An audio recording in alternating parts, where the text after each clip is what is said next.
So we get to the final bit of the Tobe Hooper marathon and his final movie from 2013 named Djinn.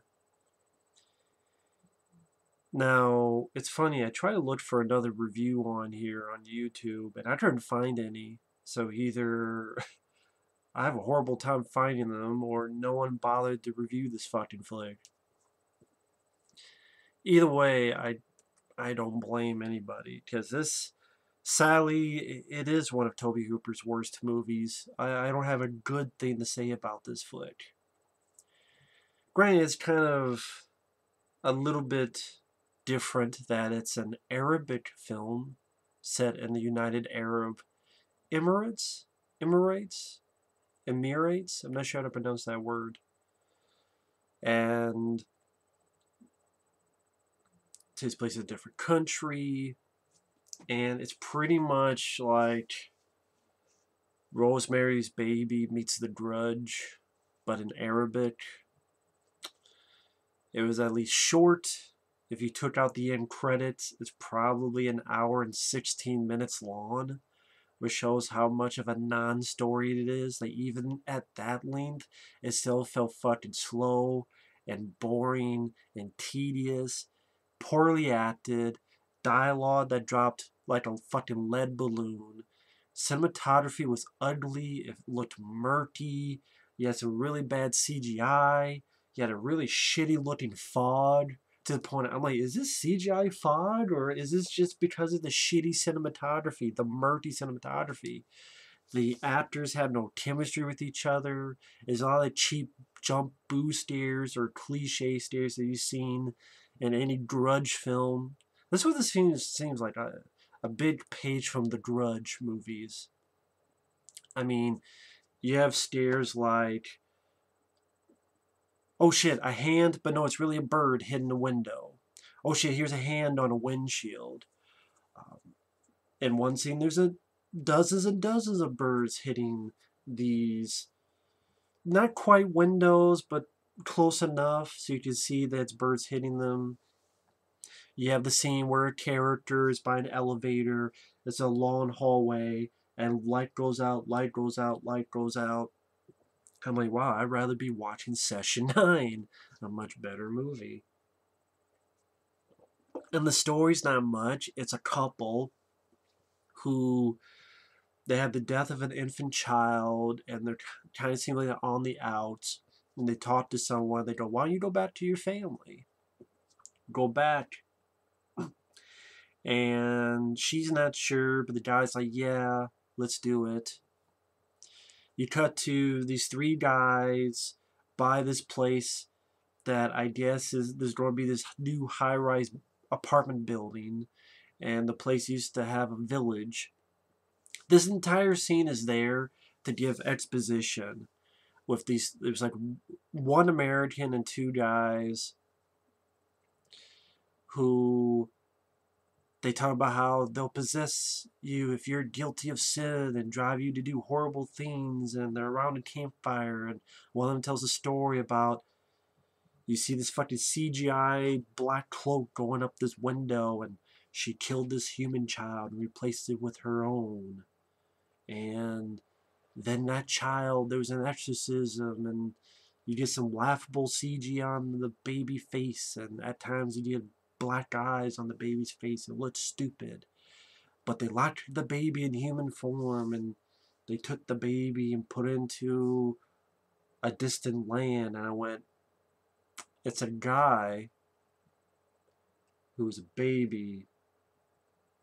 He's in human form, but he doesn't know it yet. Distant land. Gee, I can fucking figure out what's going to happen. What's one of our leads? It's a guy who seems kind of distant and an asshole. Gee, I wonder who the fuck he really is. I bet he's the baby grown up. Wow, I was right. I guessed correctly. And then two of them disappear. One gets dragged away.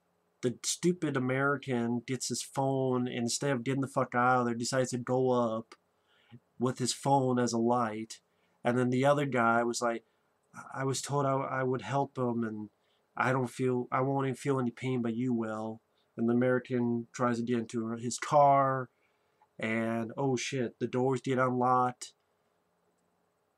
He just pulled out, and you just see some blood hit a window. Oh shit, you know.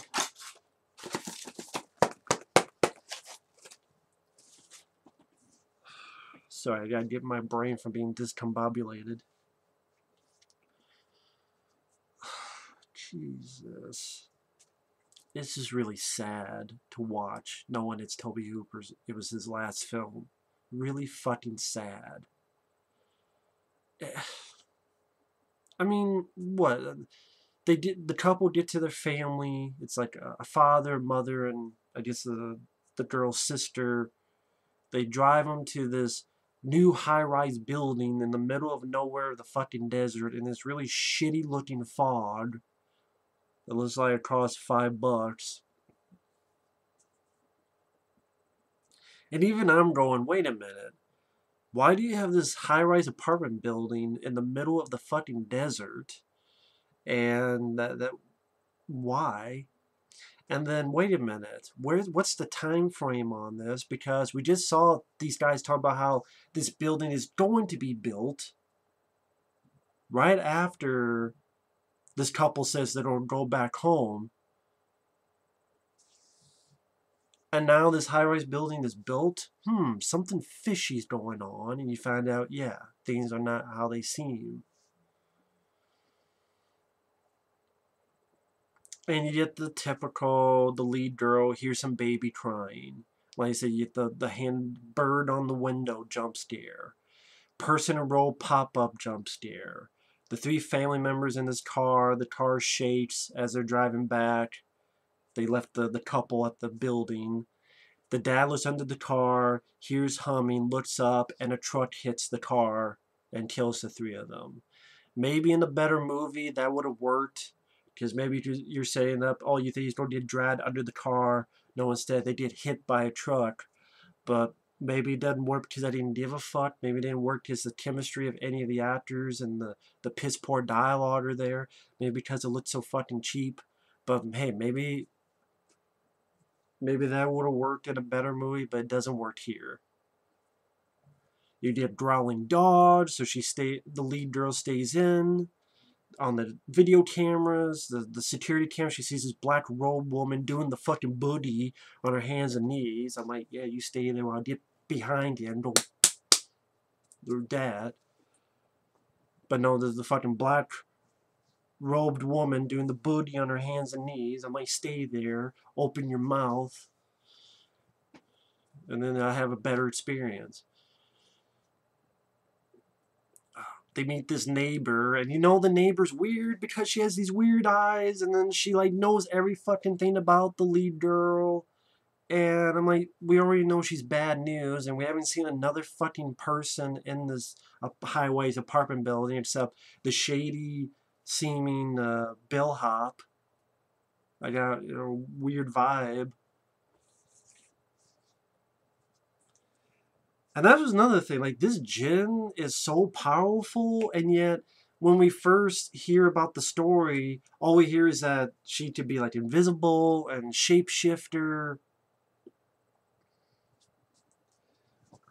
So I guess that's what, maybe she was the bellhop at one point, and then now she's this woman, and then one time pretends to be the lead girl's mom.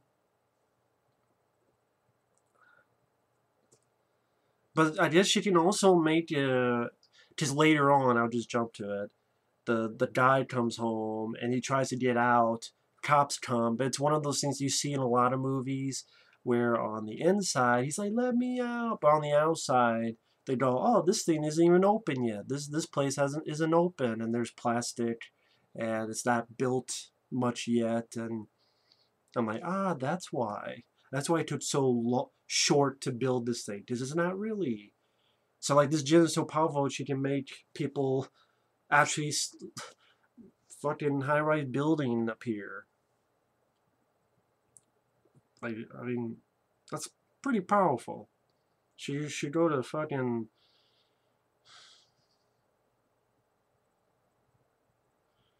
She could. You know what? Fuck this trying to be witty shit, because the movie doesn't fucking deserve it.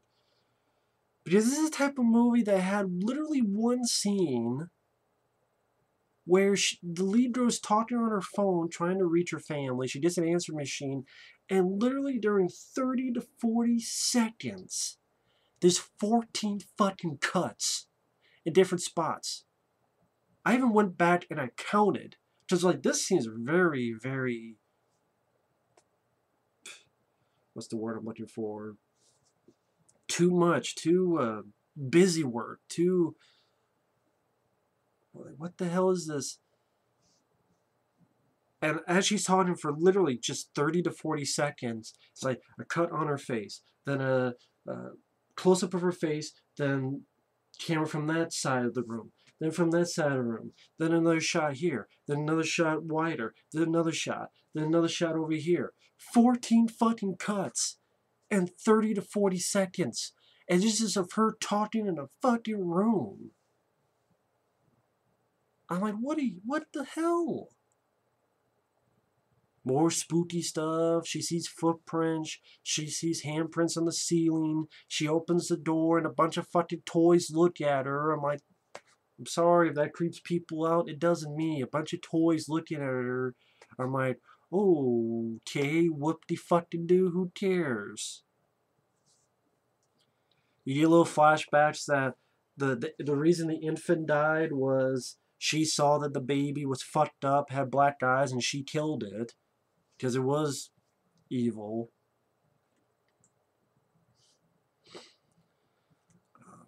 The lead guy has these dreams, close up of face and teeth. I'm like, movie, we already know who he is. So we have to wait for the movie to catch up as if it's a shocker, and it's not.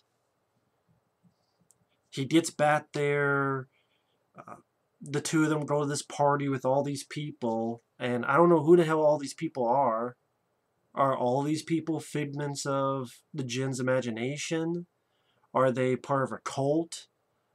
If they said it, I missed it because I wasn't paying attention because my brain fell asleep. Just my eyes kept watching.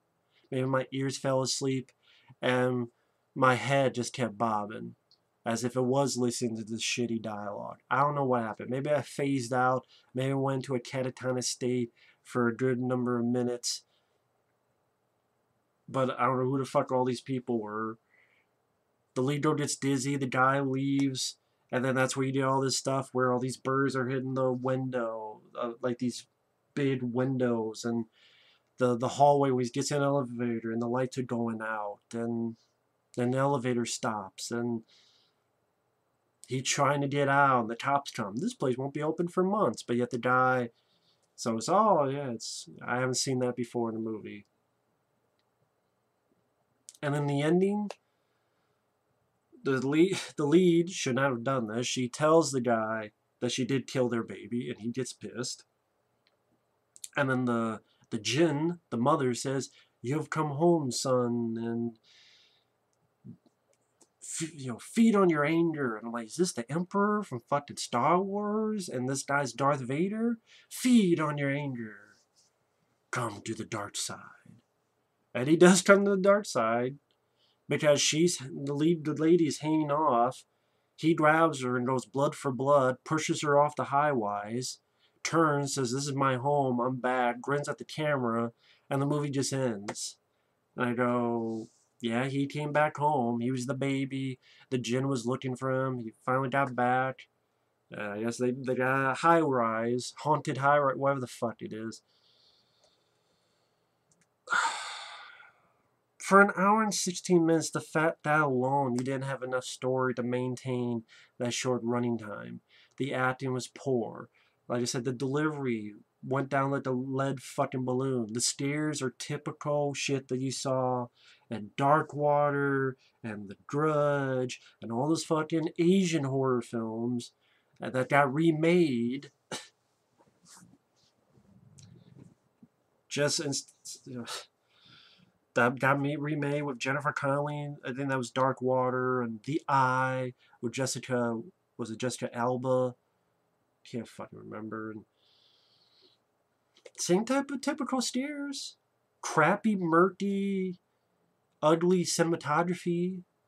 Score, I can't remember anything about it. Stereotypical score you see in one of those ghost movies. Djinn, nothing to it. It was lame. It was tame.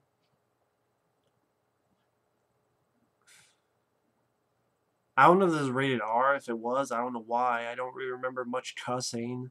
It's really not any nudity. And you don't really get any gore. If you're going in for gore, some blood on a window. When the 3 family members get hit, it's like the truck's coming at them, then it cuts away. When things are going crazy for the lead girl, crazy, like for a split second, she sees the 3 dead bodies of her family, and then they disappear.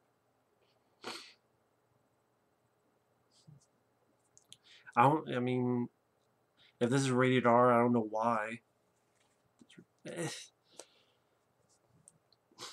It's just sad. I think that's why I went lenient on, because I'm actually watching these out of order, and I actually got done watching I'm Dangerous Tonight, and what am I talking about? It is in order. This is the last one. I guess I'm literally trying to think of a way that this isn't the end of Tobe Hooper's legacy. Is shitty movies like Mortuary and Djinn. I did like the Toolbox Murders. I still love the Mangler. But I guess maybe that's why I gave leniency to made-for-cable flicks like The Apartment Complex and fucking I'm Dangerous Tonight, because I had a bad feeling about this movie for the clips and trailers I'd seen, and it was exactly what I thought it was. I'm Dangerous Tonight and The Apartment Complex are not much, but they're definitely average compared to this piece of shit, and I would call this a piece of shit. Is it Tobe Hooper's worst film? Is it worse than Mortuary? That's the tough call. That is a tough call. I mean, even the ones I didn't like, I did not like Invaders from Mars. I did not like Spontaneous Combustion. I'd rather watch those above this. Crocodile, sure, I'd rather watch that above this. Worse than Mortuary, that's tough. The last 2, yeah, that's tough. It's definitely my top 3 worst Tobe Hooper films. Top 2, really, this and Mortuary. And Night Terrors would be probably number 3. Because as shitty as that movie is, at least it got some Robert Englund. It's not saying much, but this movie isn't much. So I'll end it here. I'll just keep repeating shit. So fuck this movie. Djinn. I would say I got gypped. But then, fuck it, I did get gypped. We got gypped out of a good Tobe Hooper film since he passed away. I mean, again, I even like the Toolbox Murders. Hell, if Crocodile was his last film, that'd be more worthwhile than this bullshit. But yeah, this movie is pretty fucking bad. So thanks for watching. Take care. That's the end of Tobe Hooper. Hey man, at least somehow you're listening, man. I mean, no offense. At least he gave us Chainsaw Massacre 1 and 2. At least he gave us The Mangler, which I personally really enjoy. At least he gave us Life Force. At least he gave us The Funhouse, Eaten Alive, you know, Poltergeist. At least he gave us some pretty damn good flicks, so there's that. So thanks for watching. Take care, and we will see you later. Bye-bye.